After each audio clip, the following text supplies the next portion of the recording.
So for as long as I have been in the FGC, most people I come into contact with are very, very opinionated. Everybody has their own ideas of the FGC, everyone's got their own hot takes, and I was scrolling through Twitter the other day, and I saw Reinhardt made this post, and the post reads, "What FGC opinion will you defend like this?" And I saw that it had 1.8 million views and a bunch of quote retweets and comments that have been left on it. So I thought it'd be fun to pick some of those out and then give you my thoughts on them. I also retweeted myself and I said, "Associating with Smash did irreparable damage to the scene and surrounding communities." Now that was met with a fair amount of vitriol from some people, but I don't imagine any of you would disagree with that. None of you are going to push back on that point. If you do though, I'll make sure to pin it so we can all have a good chuckle. What the fuck, y'all? God damn! God damn! God damn! But I wanted to read through some people's responses, give my thoughts on it, and then of course in the comment section below, you guys can give me your thoughts on what you think as well. Like I said, people in the FGC are very, very opinionated, so I think it would be interesting to sort of exchange ideas and get to see what other people's viewpoints are like. So there's quite a lot in here. I'm going to go through them one by one. And if you want, you can go through them one by one yourself and give me your opinions on them. First one comes from Amy Lionheart, and she says, "Esports ruined a scene that was built on competitiveness and like-minded people. Now it's built on clout and hive-minded people. While I do appreciate the good that cancel culture has done to out predators in the scene, we can't ignore the harm it has done to undeserving people." Now that's very, very true. Esports coming into the fighting game community has changed a lot. I'm old enough to remember the FGC, even as far back as what they dub as the Dark Ages, which was basically this period of time where we didn't really have any massive releases. And when I say that, it's not that the games weren't doing well in that period. It's that a lot of the hype around fighting games had died. A lot of people weren't going to tournaments anymore. When tournaments were being run, they were very, very small, very few and far between. Down here in London, they were nearly non-existent. We had a thing called Gamerbase that was next to our HMV in Trocadero, and that's where people would go to play games. But even then, it was very, very quiet. It wasn't until Street Fighter 4 came along that revitalized the community. Now, like I said, there were good games coming out around that time, even when Street Fighter 4 wasn't about. But when Street Fighter 4 first dropped and that trailer dropped, everybody went nuts. And not just people in the fighting game community, I'm talking the entire gaming landscape. Things changed forever at that point when Street Fighter 4 dropped, and it hasn't really ever been the same since, the good and the bad. And obviously with that explosion of popularity, it was only going to continue to go down one road, and that was towards esports. Now, esports has put a lot of money in a lot of people's pockets, and that's a good thing. It's a good thing to play a game for a living, and if you can make a living from it and you can produce content on your YouTube channel around it, I think that's a good thing. But there are a lot of cons that have come with esports, mainly around just the way things are governed. People that might sit at the top might not necessarily be good people or have the best interests of the community at heart. And I feel like personally a lot of the flavor in the FGC is kind of gone. There was like this sweet spot where people were talking shit and they were getting hype and it wasn't crossing a line. But I feel like we live in a very sensitive time now, and where there can be disagreements, I do feel like some people take it too far. It's one thing to disagree and have your opinions on camera, but there's a lot of banning that goes on that are unjust, and there's a lot of people that are suspended from tournaments that are just really made by public opinion. There's no evidence to really suspend them. And then there are people that do genuinely bad things, but their communities will protect them. This is something that technical has covered. This is something that even I have covered, and other YouTubers.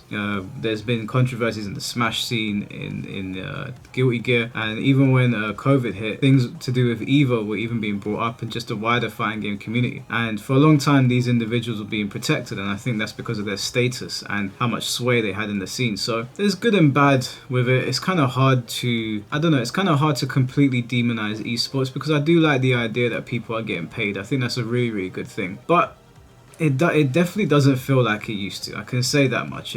When I go to tournaments, it doesn't feel like it did back in the day. We had something in the UK called SVB. It was like Super Versus Battle. Now the last Super Versus Battle that I ever went to was in 2011. It was here in the UK, and it was really, really cool. It was a really, really hyped tournament. There was another Super Versus Battle that I went to as well, where it was insane. And I remember Kaisertron, which is like a legendary name in the Marvel scene in the UK. Like he was in the finals, I believe, with Zero, and he was just doing the craziest combos, and everyone got so hyped that the power went out in the building because everyone was jumping around when he won.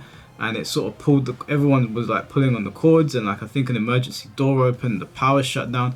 It was an insane moment. It's one of those moments that you can't really. I don't think anyone has it on video because the power went out in the venue. So it was one of those moments where you had to be there, and that excitement and that just the rawness of the scene, it's not there anymore. But again, you know, people are getting paid. So Mortal Kombat 1 is one of the best NRS games, especially with the state it's set to be in next patch. The gameplay is comparable to X in terms of fun and the almost limitless combo potential. Maybe we're playing different games. There's not almost limitless combo potential in Mortal Kombat 1. That's just not even close to being true. I believe the combos have definitely gotten better since when the game originally released, but limitless combo potential? I don't think so. MK1 is not that game. In terms of being one of the best NRS games, you've got 9, Injustice 1, X, Injustice 2, MK11, and MK1. I would say Mortal Kombat 1 is the worst out of all of them. And I'm not even saying that to like be funny on camera. I genuinely think it goes X, 9, Injustice 2, Injustice 1, MK11, and then MK1. That would be my personal order. It's definitely gotten better, but better doesn't really count for much when the game started on such a bad note. That's just my opinion though. You guys feel free to let me know what you think in the comment section below. This one's from Globeku and he says, anime arena fighters are the same as fighting games competitively. The stigma is just too strong. Now, I've had this debate with multiple people in the FGC and even outside of it, and even in the anime fighting game community. Now, arena fighters are actual fighting games. They are fighting games. How competitive they are, though, is always up for debate. Now, the way I see it is that if enough people want to compete on the game, then it becomes competitive. But I wouldn't say they're competitive by nature. I don't think they're designed that way, and I definitely don't think that they are in line with traditional fighting games like Tekken, Street Fighter, or Guilty Gear, for example. I think that arena fighters are designed more to just have some mindless fun, and you do get some here and there that can be played to a competitive level where a lot of the characters can interact with the game. So you have games like Marvel vs. Capcom that a lot of people bring up, and even I have brought up, or Third Strike, where there are a lot of characters that you don't really get to see in tournament because there are characters that are so overwhelming, which is a criticism that arena fighters get as well. So I understand where the anime community is coming from when they're saying they're the same, but I think that you have to really look at the extremes of the traditional fighting games to make the point for arena fighters. I think traditional fighting games across the board like Street Fighter 4, for example, or Tekken 7, I think these games sit on their own in terms of competitive validity. I don't feel like even Sparking Zero, as much as I do enjoy it, and I don't agree with all of the backlash about the game, which is why I haven't been making videos on it, I still enjoy the game, and maybe one day I'll give my thoughts on why that is. Even playing it, it can be played competitively, but it can be played competitively with an asterisk next to it. Good example of this is like if you do singles in Sparking Zero, the power discrepancy between some characters is so astronomical that if you're using the weaker character and you beat, say, UI Goku, you're definitely better than that player. But if UI Goku beats you, it's hard to know who's the better player here. And it would be easy to say, oh, the UI Goku player won because they're using UI Goku. Now, somebody might use Dragunov as that example, but let me tell you, someone that plays Sparking Zero, someone that plays Z-Rank players, someone that can beat multiple Z-Rank players, and I have actually won Sparking Zero tournaments, I can tell you that it's not the same by any stretch of the imagination. The imbalance in Sparking Zero is insane. It's pretty insane, but it wasn't designed to be balanced. Even in Ninja Storm, there are some ridiculous characters in that game. That's kind of how arena fighters always are. But you can compete in them. You can. People hold competitions, so by that logic, they are competitive. Of course they can be competitive. I would never say they're not in line with traditional fighting games though. They're not even close, not in my opinion. But if you make some checks and balances on them, maybe you ban a few characters here and there, or you ban certain scenarios, then yeah, you can play them in tournaments and they can be competitive and they can even be a lot of fun, but they don't sit in the same league in my opinion. Y'all gotta stop acting like the FGC hasn't been cliquey for at least the past 15 years. I can't comment on anything before 2009, but top players not wanting to mess with random people they don't know and gravitating towards other top players or people with a following isn't new. Now that's true. I have been around the scene long enough to know that people with a lot of clout, they'll often have people gravitating towards them because they're a big name, or because the person feels like they can maybe siphon some of that clout to themselves. And I've also seen situations where bigger players will like come into a venue and they will sort of like bully people off of setups, and it is very cliquey. Like if you know people, then you can get your way with certain things. I know people in the scene, and I can tell you as somebody that knows people in the scene, certain things have been done for me simply because of who I am. And it's not to say that I'm like a big personality or anything, but some people will do you favors based on your clout or how many people know you. That's not to say that there's not just good people in the scene that will just do things for you, and that has happened for a long time for me as well. I know some really nice people in the scene. Like a good example of this is like we've got the Dragons over in the UK, Mark and Richard Denton, and they've always been very kind to me. Long before I ever had my YouTube channel, long before I was ever known to people, they were always very nice to me. So there are people that will genuinely just be nice to you for the sake of it, but there are a lot of people in this scene, and I've seen it in London, I've seen it in the UK, where they form cliques and they sort of like try to keep other people out, or they'll be having a conversation with somebody, or I've seen it happen, and then a bigger personality walks in the room and suddenly they don't really want to talk to this person anymore. They want to go and talk to this personality over here. Those things do happen, and it's not just fighting games that happens in. That happens in everything, in all areas of life. So it's not a new thing. It's part of the reason why there was so much protection in terms of not destroying the reputations of certain individuals that were doing bad things. When that whole Smash debacle went on, it wasn't just Smash players that were getting outed. There were people higher up in the FGC that were being outed, and the reason they were being outed is that for a long time they were being protected by cliques and by people that didn't want to say anything about the individual. So it happens, but again, it's not something that is exclusive to the FGC. It's gaming in general, pop culture in general. That's how it goes. If you've got power and you've got sway, people will flock to you. Once you lose that power and you lose that sway, you'll see people disappear. And those are the clout demons. Those are the people that will never really there for you, which it happens, you know, all of us have our moments where we come up and then we drop off. And there's always going to be people that latch onto that. That being said, I have met so many nice people in this scene, so many genuine people, and so many people that have affected my life positively. I don't feel like I've been a victim of the clickiness in the scene, trying to keep me out personally. But speaking objectively, I have seen other people deal with it, and I have watched individuals latch onto people that they know have big names. I've seen the change in their demeanors. It's not just men that I'm talking about women as well. I've seen their demeanors change once they realize that that particular individual has some sort of sway. It happens everywhere you go. If you unironically make fun of someone for playing a female character, you're insecure. I don't make the rules. Nah, gotta disagree with this one. I make fun of people that use Lucky Chloe all the time. As a matter of fact, I've been making fun of one of my friends because he always uses like the lolly characters, you know, the very young anime girl characters. I'm always just like, bro, why do you always pick these characters? Like, why is it always these characters? I've known a few guys to do that. Yeah, I roast them. Like, you're a grown man, why are you playing that character? Now, I know some people don't like that. I've even been told in my stream chat before, why do you keep doing that, Mike? We don't like it. Listen, it's just, I'd keep it 100 with you guys. I don't particularly understand why a grown man would want to use these like lolly style characters. I find it odd. I don't know. I don't think it comes from a place of insecurity. I think sometimes you can look at something and go, really, dude, you got Brock Lesnar over here, but you want to use Lucky Chloe. Like, what's going on? So yes, I will probably make fun of you if Lucky Chloe comes out as DLC in Tekken 8. If you play her, I'll make fun of you. But that's not all female characters. If you play Bayonetta and Smash, Bayonetta is like super cool. If you play Nina, I'm not gonna make fun of you.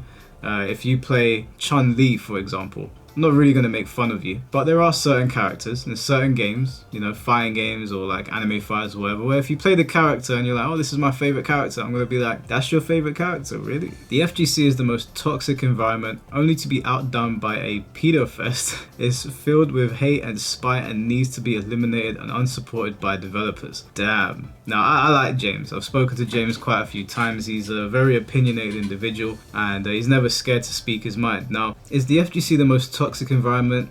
No, I wouldn't say it's the most toxic environment in gaming because I have friends and even brothers that have been a part of other scenes, so I've gotten to see what other scenes are like. In my opinion, I've come across some ones that are worse, not to make it about other scenes, so I'll just leave those names out. But I think the FGC can be pretty bad sometimes. For a long time, I always thought the good outweighed the bad, and I still kind of feel that way, but it definitely does feel like there's a lot of drama going on more recently, and it doesn't feel like the kind of drama where it's like in game, where it's like, oh, you beat me in this game, I'm gonna knock you out, blah blah blah, in game, not in real life. It feels more, a lot of things feel personal now. I think since 2020 things really took a shift. People were forced into their homes, and obviously all of the things came out around Smash and the FGC, and there was a lot of stuff to do with children, unfortunately.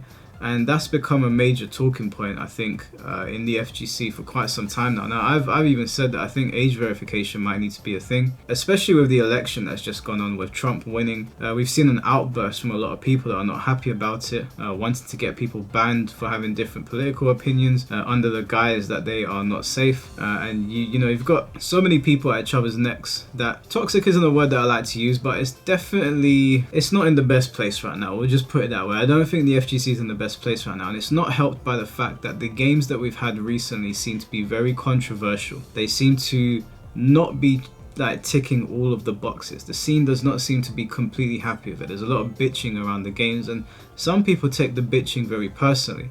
Now, I'm not gonna lie to you guys, and it would be pointless if I did. I've bitched about Tekken 8 a lot. Some people have taken it personally. Some people really don't like my opinions on the game and wish that I would shut up. Now, obviously that's not gonna happen, but when I put these videos out, I do realize that there's a section of the community that feels like I am ruining the game for them, or that other people that are complaining about the game, or complaining about aspects of the game, or complaining about parts of the community, that we are ruining the experience for them. Now, I don't really understand that, because in terms of talking about the game, if you like the game, you like the game. If I don't like the game, I don't like the game. If I have a platform to speak about it, you just gotta hold that shit. In terms of the community, I think there's a lot of things that do need to be called out.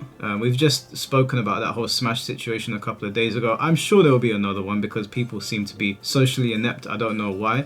Again, that's not concentrated to the FGC. That is like just across the board. It seems to be happening. It's happening in Hollywood. It's happening on like the grassroots level down here, so that's par for the course. But my personal experience is that I've not encountered a lot of hate and a lot of spite from people. I've always had good relations with people in the FGC, even with people that I disagree with. There's only a couple of people where like there's been genuine like vitriol towards them, or maybe not hate, but a strong dislike. So it's not been my personal experience, but I know everybody's experiences are different. I don't think developers should stop supporting the FGC, because again, there's a lot of good people in the community, but there's always going to be bad. There's always good and bad, and you just kind of have to take both of them. It's okay for fighting game characters to beat us. Now, this is something that I don't get. Now, I was talking to Jinmei the other day. Jinmei is a very popular Filipino Tekken player, and I was having a conversation with her. We were talking about how people want Devil Jin to be bad in Tekken 8, because Devil Jin historically has always been good, and I always find these kinds of people weird. Their talking point is, your character's been good for 5 games, now it's time for your character to suck so our characters can be good. Now I just read that, I'm like, my character's been good the entire time, but for the next 8 years I've got to suffer. Why can't we just all have good characters? And their responses are, no, we had to suffer, so now you have to. And I was just like, what basement did you crawl out of? Like, have you not been to school? What kind of talking point is that? That is such a stupid thing to say. It sucks that everybody else's characters were bad for a certain amount of time. Mine was strong, but we can all have strong characters. It's not okay for characters to be us. People pay money for a game and they want to play specific characters. Some of those characters might be in the game with personalities that they like, but the character's poorly designed. Don't poorly design a character under the basis that they've been strong for a long period of time and now they've got to suffer. I think they've done that to Sub-Zero over on Mortal Kombat 1 as well. For a long time, Sub-Zero has been one of the most feared characters. In MK1, he's kind of just like, well, last time I checked, people are not happy with him. I think they've recently buffed him. I don't know how the Sub-Zero players feel about the buff. I'm kind of out of the loop now with Mortal Kombat 1, but historically, he's always been strong. And so to see the state that he was in when I started playing Mortal Kombat 1 was a bit like, what happened here? This is like a super popular character, if not the most popular character in the game, maybe behind Scorpion. It's a bit weird. It's not okay for characters to be arsed. I think every character should at least be competent. Imagine paying £40 or $50 for a game just to find your character's arse. Like, Yuji's Black Flash is now definitely more iconic than Kamehameha and has surpassed the Goku legacy. I mean, this has nothing to do with fighting games, but I'm going to answer it anyway. Anyone that thinks that Yuji's Black Flash is more iconic than Goku even simply farting is ridiculous. There's nothing in Jujutsu Kaisen that will ever be more iconic than Dragon Ball.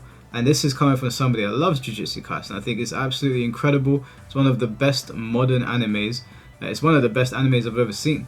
But iconic, and then using Goku, you could have chosen anybody else. You could have chosen Krillin and you'd probably be wrong. Krillin's Destructo Disc is more iconic than anything in Jujutsu Kaisen. Chi-Chi's mere presence, her frying pan, is more iconic than anything in Jujutsu Kaisen. Dragon Ball is a literal game changer, and it will forever be, at least in my estimation, the way it's looking, the dominant force in the anime scene. But Jujutsu Kaisen is incredible, and some people have predicted, King J being one of them, that Yuji might actually show up in Tekken. So, I mean, Yuji's popularity will grow, but it will never be on Goku's level, and none of his moves will ever be on the level of the Kamehameha. That just will never happen. I don't care how nice you are at fighting games, Pop Monster money is not infinite if you're not a Punk or Daigo level of income/influence. Get a job. So I think what they're saying here is that some people dedicate a lot of time to go into fighting game tournaments. They pay, which obviously adds to the pot. They never win because there has to be losers. There just has to be. I wouldn't ever tell anyone that you can't win, but in the grand scheme of things, even though people will push their utmost, there's always going to be winners and losers, right? There can be only one winner, and a couple people will get some of the prize money. So there's always going to be people that are pot monsters, right? They're filling up the pot for the winner. The champions will walk into the room, they'll see the usual suspects, and they'll be like, oh, the prize is going to be better because bigger because so-and-so is going to be here. I think that if you don't have a full-time job or regular income, you probably shouldn't be going. I wouldn't want to tell somebody what to do with their time. If that's how you want to spend your time, by all means, but being a pot monster without a job is probably not the best idea. We should normalize TOs crashing out on players the same way players crash out when they don't get their way. We should be able to ban players from events just because we don't like them as a person.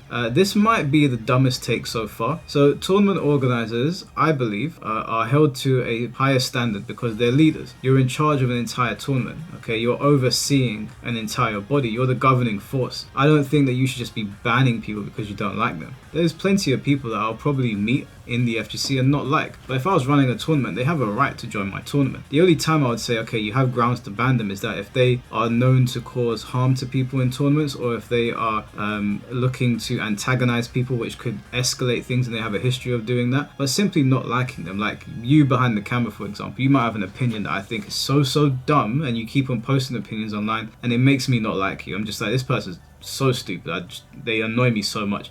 I wouldn't ban you from coming to the tournament. That's my opinion of you. But if I'm running a business, first of all, the business comes first, and the business model is that everybody comes in and plays and the best player wins. So again, unless you are being a colossal piece of shit and you're ruining the experience for everybody else, as a TO, I don't think you should just be crashing out on players and banning them because you don't like them. Like, that's a surefire way to tank your entire tournament scene. Because if I heard that a TO was doing that, I would encourage people to not go. Destroy their wallets if they want to act like children. So no, I don't think TOs should do that. By that same token, I don't think players should be doing stupid shit and crashing out of tournaments just because they don't have the same level of responsibility. I think that you have a responsibility to the scene and the people around you. You should at least be obligated to be a decent human being when you enter a venue and there's other people trying to enjoy themselves. So maybe just no one crash out. It is just a video game at the end of the day. If you lose a match and you get angry, I get it. I get angry on stream all the time. I cuss people's characters out. I cuss people out on stream, all in jest, but I would not intentionally go somewhere and try to ruin someone's time. So all of that is stupid. Only playing top tiers in fighting games make it incredibly boring and just takes the fun out of the game. I love Marvel vs. Capcom 2, but the game has so much fun and creativity with that cast. It's true, only seeing top tiers is annoying, but you can't really put that on the players because the objective of a fighting game is to win. And people want to find the easiest or the most optimal ways to win. So they're going to pick the best teams or the best characters, especially if it's in tournament. You're not going to pay for a flight or pay for a hotel, pay for admission to pick a team that is going to get dog walked when you could just pick Cyclops, or you could pick Sentinel or Storm or Magneto, or one of these characters that are known to dominate. So it's really on the developers, if they're making a tournament level game, to make a game where all of the characters can be used and there's roads to creativity where maybe things don't appear away on day 1, but then you get to day 30 and somebody's just discovered some tech that makes this particular team really hard to deal with. I think it's on the devs to really develop the games that way. It's not on the community to be like, they didn't develop it this way, so I'm going to hinder myself and pick this character that doesn't do as much damage and see what I can do and get eliminated from the tournament for the good of everybody everybody else's viewership. I wouldn't do that personally. I mean, I play the characters that I like. I'm very lucky, and the characters that I like are their boss characters, so they tend to be very strong anyway. But in general, if I was going to a tournament and I wanted to win that prize money, yeah, I'm gonna pick a top tier. It's up to the developers to fix the game. It's not up to me to ruin my chances of winning to make you guys feel better sitting at home. Some players look too much for drama in the FGC or to instigate for content. This is a hobby, not the WWE. Well, the WWE is fake, so I think using the WWE as a analogy or using it as an example is not a good one, because it's all scripted, right? It's all fake. It's very rare that the rivalries you see on TV are actually playing out backstage. You know, we don't really have the Shawn Michaels and Bret Hart stuff going on anymore. So if it's all scripted and fake and they're doing it for content on TV, if someone wants to make a bag and they hit up their friend and be like, hey, you know, like maybe we don't see eye to eye. Let's have some fun with this. It's not authentic, of course. It's not serious. But if they do something like that and it's like in line with WWE and they're shit talking, and I don't think there's anything. I'm not gonna lose any sleep over it. You can have a bit of banter with it. I know guys like in the Sparking Zero scene that do that sort of thing where they might not see eye to eye, but they're like, let's ramp it up a bit. Let's have some fun with it. There are also people that genuinely instigate problems, and again, if it's kept on the game, it's kind of okay. It is kind of fun to watch. People enjoy watching beef sets. It's only a problem when it gets taken off of the game and there's actual threats being made. I think that's when you're starting to cross the line. But outside of like the WWE style beef that people get into, I actually think it's pretty cool. It adds a bit of flavor to what we're watching, or what we're used to watching anyway. Not everything has to be handshakes. Y'all smell. This isn't a hot take, and that's not even an opinion that you really need to defend like that. Yeah, no, fighting game tournaments tend to stink. They're really bad. Like, there's some scenes that are worse than others. Obviously, Smash Bros is the worst offender. Guilty Gear is not far behind. But there are some tournaments that I've been to. I'm like, holy shit, man! Like, you stayed in the hotel. They have a shower. Why didn't you use it? It happens. I've even seen pictures of where people have stood up and there's like shit stains on chairs. There's piss stains. Some of them are like not FGC. Some of them are like Magic the Gathering or random games. But gamers in general, and like in concentrated areas, I don't know what it is, but I don't know why people leave their homes without showering. I've even known some people, they've told me this, where they'll get in the shower and they won't use body wash. They'll just get in the shower and pour water on them, and I'm like, that makes it worse, dude. Like, no, when you get in the shower, use body wash, shampoo and conditioner for your hair. There's so many good brands that smell nice. It's really not that hard, okay? Buy some aftershave or buy some perfume, spray. We all win. I would love to go to like a Comic-Con or an Anime Con or a fighting game tournament and not have to just smell people that ain't brushed their teeth, people that stink of BO. Some people, I don't know why they do this, they take off their shoes and socks when they're playing. You guys weren't raised right, and it's just not courteous in general. It's like the stigma that gamers have, right? That we're sloppy and we're lazy and we stink and all we do is sit around all day. I think it's really important, you know, you don't have to go to the gym. You ain't got to keep yourself in shape. You ain't got to groom yourself for anything all the time. But at least if you're coming to a tournament, just use the shower. It's true. A lot of fighting game tournaments, they do stink, and not just fighting game tournaments. I've been to other places. Now, I will say this. I've been to loads of Counter-Strike tournaments. Don't ask why. I've never been in a situation where it's like really stinky. Funnily enough, I can't remember one where I'm like, wow, man, this place stinks. Fighting games have got some fixing up to do in that regard. I like it when girls are mean to me.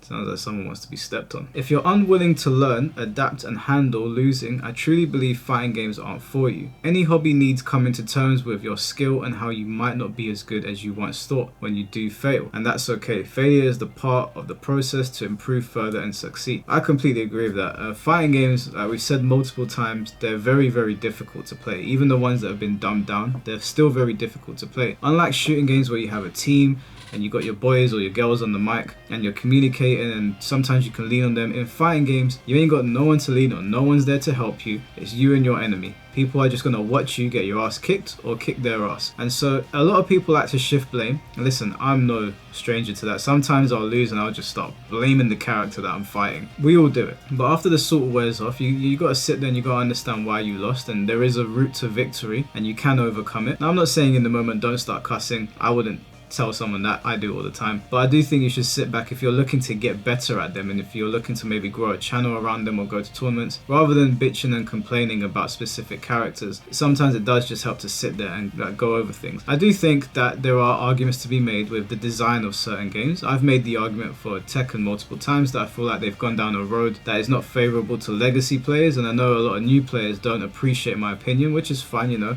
It's a new Tekken game, it's housing new and legacy players, so there's going to be a clash of ideas. But I do think it's one of those genres where you do really need to sit back and think about, what did I do wrong here? Why am I not as good as I thought I was? I beat all my friends. I've gone to this tournament. I've been battered in a second. There's a very, very steep learning curve, and I do think that you need to have patience with fighting games more so than probably any other genre, because again, you don't have a team to protect you. You have to lock in yourself. It's completely up to you. Nobody can save you. Should have stayed grassroots and never took the money from companies that literally don't give a shit about the community. I mean, I get it. Like, the grassroots and the FGC that I remember when I was growing up is very, very different to the one I am a part of now. It's unrealistic to say you shouldn't have taken the money, because, you know, when corporations or businesses throw millions at you or hundreds of thousands, you're not going to go, no, we're going to stay in our arcades, you know, we're going to stay in our gritty arcades with the chip shop just down the road. You know, I understand those are the most fun times, because we had Trocadero in the UK, and I remember going to Trocadero with my friends when Tekken 6 had come out. You know, I was there when Tekken 5 was being played, and Virtua Fighter 3 or 4, can't remember which one. And then we would leave, and there was like a steakhouse right next to us, or there was like a Chinese restaurant right there, and we'd always go and sit there and we'd talk about it and we'd clown each other. And it's no longer there. That's all gone now. Those are some of my most fun memories in the FGC. And I made friends in those arcades that I still, you know, I'm friends with till today. And sometimes we'd finish playing a fighting game, we'd go play Initial D, we'd go communicate with, or we'd go and congregate with the, what's that dance game, Dance Revolution, or whatever it was called back in the day. And those were really cool. We do have arcades in the UK. I mean, in London we've got one called Las Vegas, which is in central London, and a lot of people do go there. Unfortunately, for some reason, Tekken is always broken there, which is annoying, but they do have the JoJo's fighting game, which I always enjoy. It would be nice to imagine a world where that still existed, where the original Team Spooky streams from way back in the day, like the ones that they do every week, those were still a thing. And even though they still do them, it doesn't feel the same as it used to. It's unrealistic to say don't take the money. We would all take the money. If a massive corporation said, here is 500k, we're going to run the tournaments for you, you're going to do this for us, 99% of you are going to take that money. I know I would. You know, I've got a mum, I've got family, I've got people that I'd want to help change their lives. It's not just about me. It's unrealistic to think that the FGC would have stayed grassroots. It was never going to happen. It would never happen for anything getting bigger. Fighting games were more enjoyable back when you could unlock characters, stages and costumes by simply playing the game. Now everything is locked behind DLC, and there's no reason to play any of the modes outside of online battle, and that gets exhausting. It does feel like when I was younger there was a lot more to do offline than there is online now. It does really feel like they've neutered the games. Now in terms of unlocking stuff, I actually disagree with a little bit of this. I don't mind unlocking stages and costumes, but characters, I always felt like unlocking characters was really annoying, especially for me, because I play boss characters a lot of the time. I enjoy using the boss characters, and boss characters are always locked. So growing up I was always like, oh man, there's a tournament like in like 10 hours, but I can't use this character that I really want to try out. It was always very irritating. I always thought stages and costumes and cosmetics were enough, so I've never been on board with unlocking characters. I always feel like when you buy the game, all the characters should be there, and then you can go through the game and get alternate skins for them, or get hidden characters that are like just alternate versions of a pre-existing character. I've never minded that. In terms of DLC, yeah, I feel like DLC killed a lot of excitement with games, just because we know that they're not going to drop a bunch of skins in the game. It's very rare for that to happen. We know we're going to have to pay for them. You know, I won't pay for them personally, but I know the idea is that we will have to pay for them. I do miss unlocking stuff and playing offline a lot. I do feel like ranked has kind of taken over all fighting games, but I feel like that's really the fault of the developers.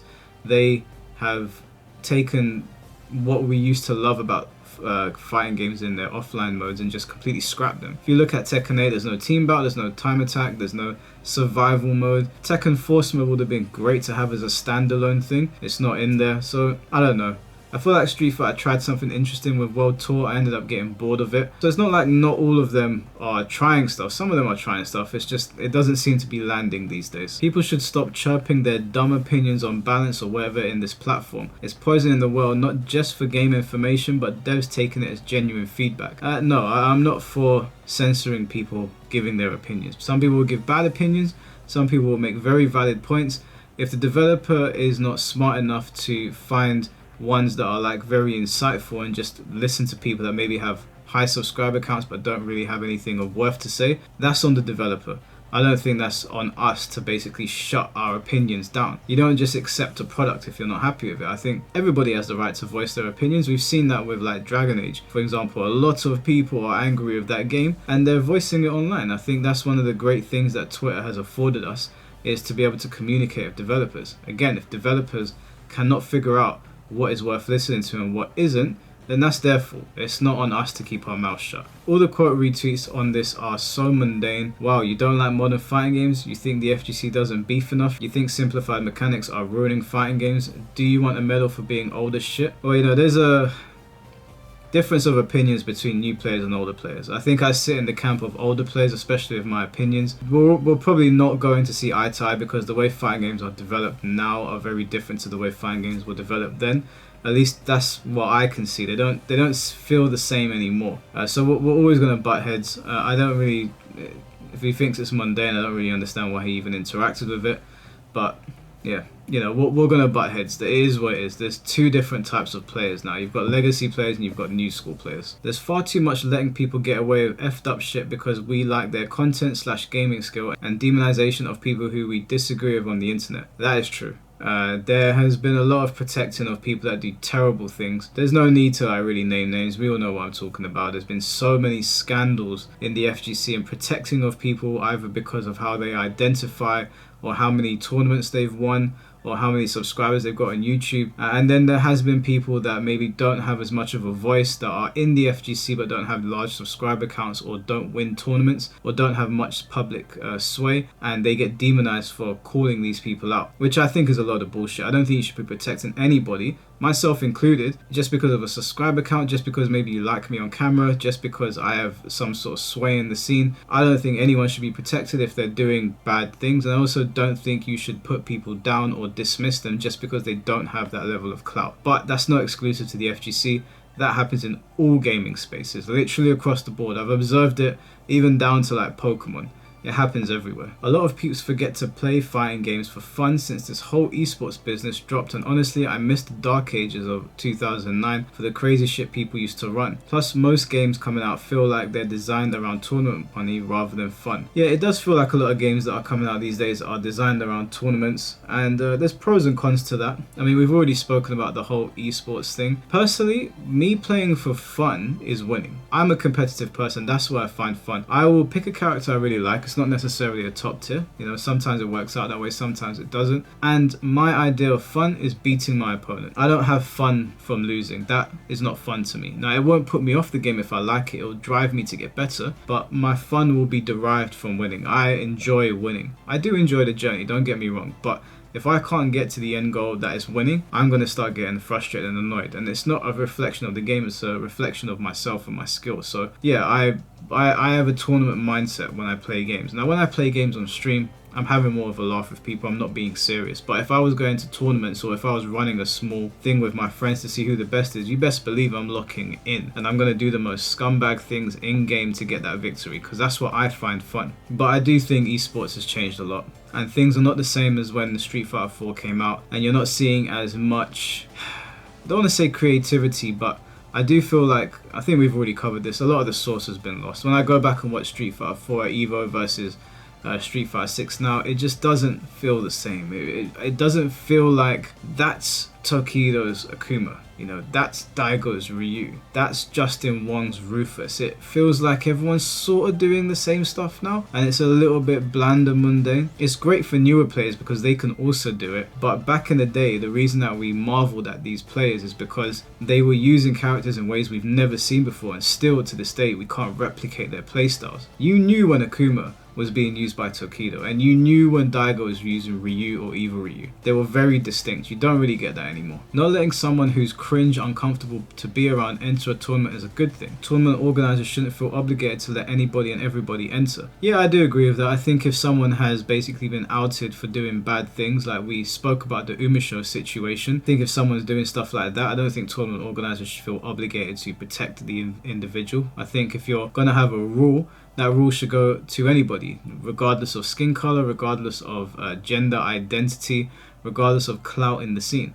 I think tournament organizers should be able to identify people that are making the environment unsafe. And when I say unsafe, I mean actually unsafe, not just holding opinions, but putting people's livelihood in danger, or potentially someone that could drum up rumors to ruin somebody. If someone's caught doing that, yeah, I think tournament organizers should not be afraid to kick these people out. I mean, why would you want somebody like that in your tournaments? North America Tekken FGC only cares about helping people with popularity, or if you're part of the same group or circle of people who deride each other, while it will always be at the actual worst region in Tekken. I don't think that's exclusive to North America. I explained this earlier in the video, and I actually spoke about on stream earlier today, or maybe much later for you guys whenever you see this video. People do that everywhere. They do it here in London. If you're not part of the popular circle, if you don't have clout, there are people that will just dismiss you. They won't even look at you. You'll say hello to them and they'll just look at you like you're not even there. That happens everywhere. It's annoying. I don't know why people can't treat people like people, but again, it's not exclusive to the FGC. I've witnessed it with other games where content creators, some of them don't even get much engagement, but they've been lied to by the people around them to make them feel like they're more important than what they are, and they treat other people around them like shit or like they're irrelevant. But that's gonna happen everywhere, dude. Just form your own circles, or just be the opposite to them. Speak to everybody, be welcoming to everybody, have a conversation with everybody, and don't look down on people just because they don't have as many subscribers as you, or they haven't won as many tournaments as you. Because one day you might bump into said individual and they're an Evo champion and they got 100k on YouTube, and then what? You're gonna switch it up? You're gonna look like an idiot. So just be normal with people, as long as they're normal and respectful of you. Not all good players are good people. Yeah, as we said, we covered this slightly. There is a tendency to put people on a pedestal when they're really good at games, and have it overshadow the fact that they're just not good people, and we shouldn't be doing things like that. Coaching should not be allowed in between matches on stream at majors. Completely agree. Made a video about this some time ago.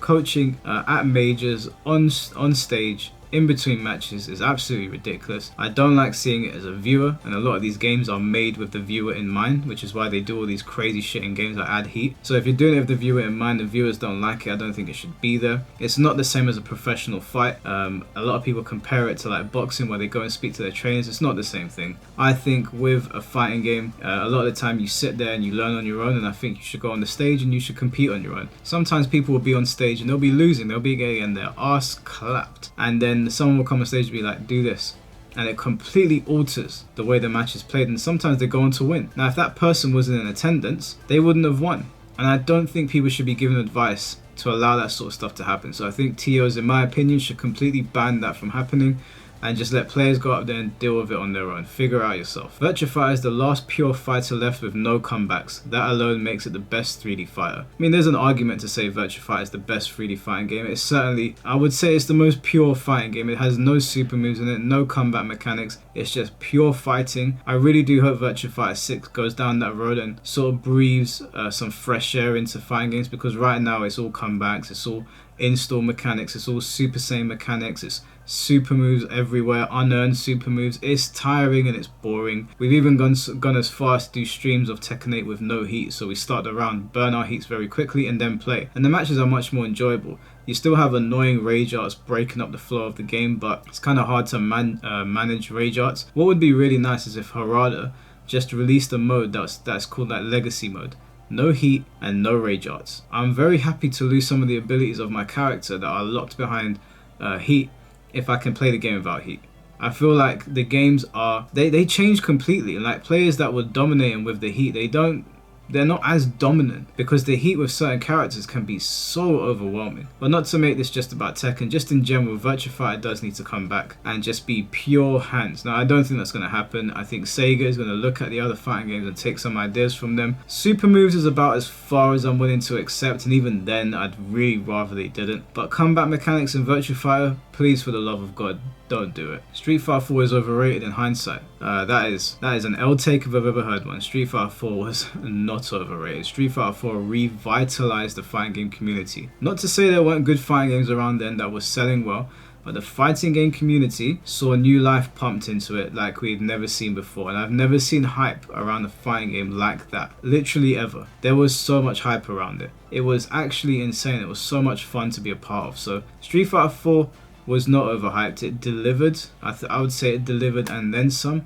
And then the updates that followed were a lot of fun. The characters that came out, like Oni and Evil Ryu and Yun and Yang, and eventually Rolento, and I guess people don't really like Elena very much, but the game was great. I think the Street Fighter 4 era of the FGC was insane. You can even go back and look at clips of some insane combos with high execution that people were pulling off in tournaments, and the commentators are going absolutely crazy. It was an awesome time, and I'm very, very thankful and grateful that we got to live through that era of the fighting game community.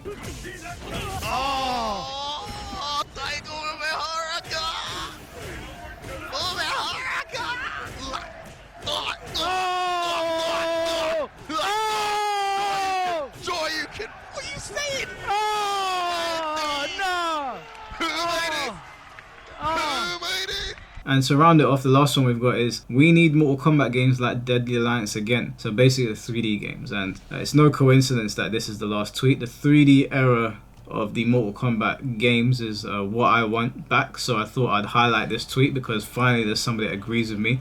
There's not many people that do. I think we've had enough of the NRS 2D era. I think NRS needs to try their hand at something else. I understand what people are saying, where they're like, if you can't make a 2D game with minimal moves, how the hell are you going to handle a 3D one? I get that, but I've had enough of the 2D MKs. We've seen that in recent times they can't handle the 2D. Hire a new team, maybe still some devs over from Tekken or Virtua Fighter, get them to help you out and make a new Mortal Kombat game, and do it in the vein of the original 3D ones, Deadly Alliance, Deception, or Armageddon. Well guys, those have just been a few opinions, because there was like 800 on Ryan Hart's post, so I thought I'd read them out to you guys. I couldn't go through every single one of Be Here All Day, but let me know what you guys think. If you have any opinions or any hills that you are willing to die on, let me know in the comment section below. You know I love reading your comments. Other than that guys, have an amazing day, and I'll catch you guys very soon. Take care and peace.